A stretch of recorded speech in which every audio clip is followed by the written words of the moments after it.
En tout cas, appliquer les recettes du docteur Van Nuffel.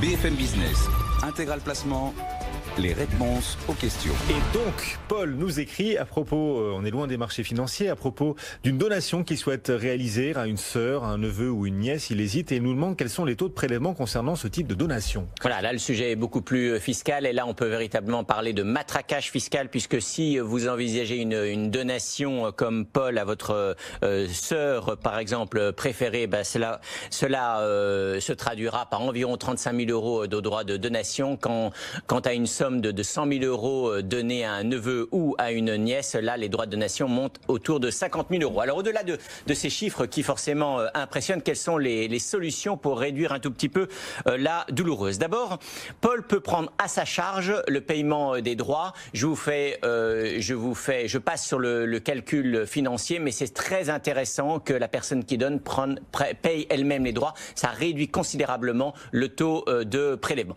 Ensuite, il faut savoir que si vous n'avez pas vous-même d'enfants, vous avez le droit de donner à vos neveux et nièces majeurs 31 865 euros exonérés de droits de donation et de toute fiscalité, et ce tous les 15 ans. C'est loin d'être négligeable. Troisième, je dirais, astuce ou outil que vous pouvez utiliser pour réduire le poids de la fiscalité en cas de donation à un frère, à une sœur ou à un neveu ou une nièce, c'est bien sûr, on en parlait tout à l'heure, c'est l'assurance vie. L'avantage de l'assurance vie, c'est que vous conservez votre épargne jusqu'au jour de votre décès. Donc vous pouvez éventuellement changer d'avis. Et quant à la fiscalité, en ligne, je dis en cas de donation, les prélèvements montent très vite à 50%. Avec l'assurance vie, au maximum, c'est 31,25% de prélèvement, et souvent beaucoup moins, puisqu'il y a une exonération totale à hauteur de 152 500 euros. Donc voilà, les transmissions aux frères et sœurs ou aux neveux et nièces sont fortement pénalisées sur le plan fiscal. Donc il est important de s'en préoccuper le plus tôt possible afin de mettre en œuvre l'une ou l'autre des stratégies évoquées. Stéphane, un complément?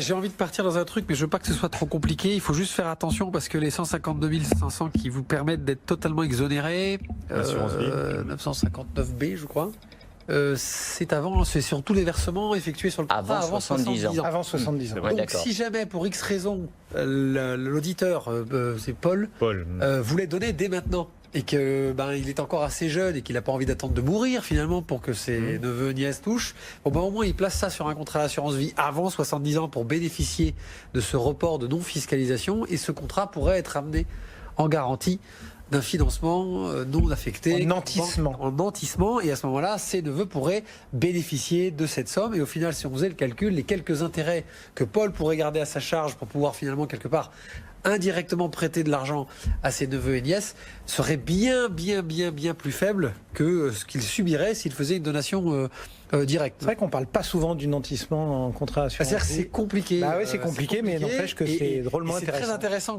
Ça peut être drôlement intéressant. C'est un levier qui est important, qui en général... Les compagnies ne l'acceptent pas forcément. Non, c'est ça. En pratique, c'est pas si simple. J'allais dire, Christian, Cédric, il faut faire attention, parce que souvent, c'est les banques privées, c'est les assureurs en gestion privée qui vont offrir ça. Ouais. Mais quand vous êtes en gestion privée en assureur, vous n'êtes pas obligé d'avoir 8 millions de patrimoine. Ça se demande, en fait. C'est juste une question de volonté. Il faut être poli.